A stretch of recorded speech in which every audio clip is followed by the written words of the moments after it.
नमस्कार जय जगन्नाथ। आज आपण मानक गोटे सुंदर कथाटे कहबी। श्री जगन्नाथंकर हाथ गोड़ कान नहीं, केवल चकाचका दुईटी बड़ बड़ आखि अच्छी। गोटे आखि सूर्यर कार्य करे, अन्यटी चंद्रर।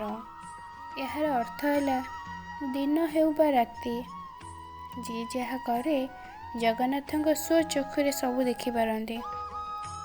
समस्त को फांकी दे हेब, किंतु जगन्नाथ को फांकी देवार कहार भी साहस नहीं।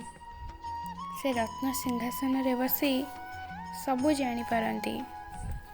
जी जगन्नाथ को संपूर्ण भाव निजर करनी ना, प्रभु तार दुख सुखर बंधु हो जाते।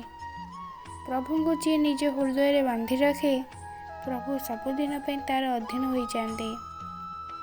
एवं प्रभु जगन्नाथ जहाँ को कृपा करती ना, तार जन्म जन्मर पाप धोई जाए। से मनुष्य जन्म को सफल करे।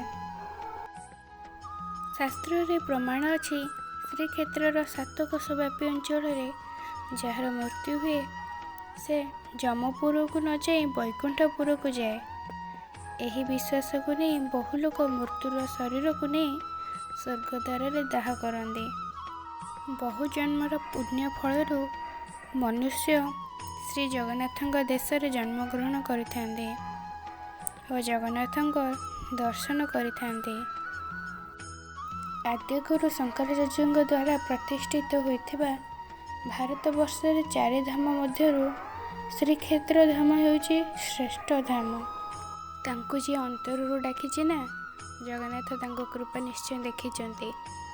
आपण मैंने भी जी जगन्नाथ भक्त ताले कमेंट बॉक्स रे आपण जय जगन्नाथ लिखि दिंतु। मु भी जानबी आपण माने मो भली गोटे जगन्नाथ प्रेमी। रही देखा नेक्स्ट वीडियो रे।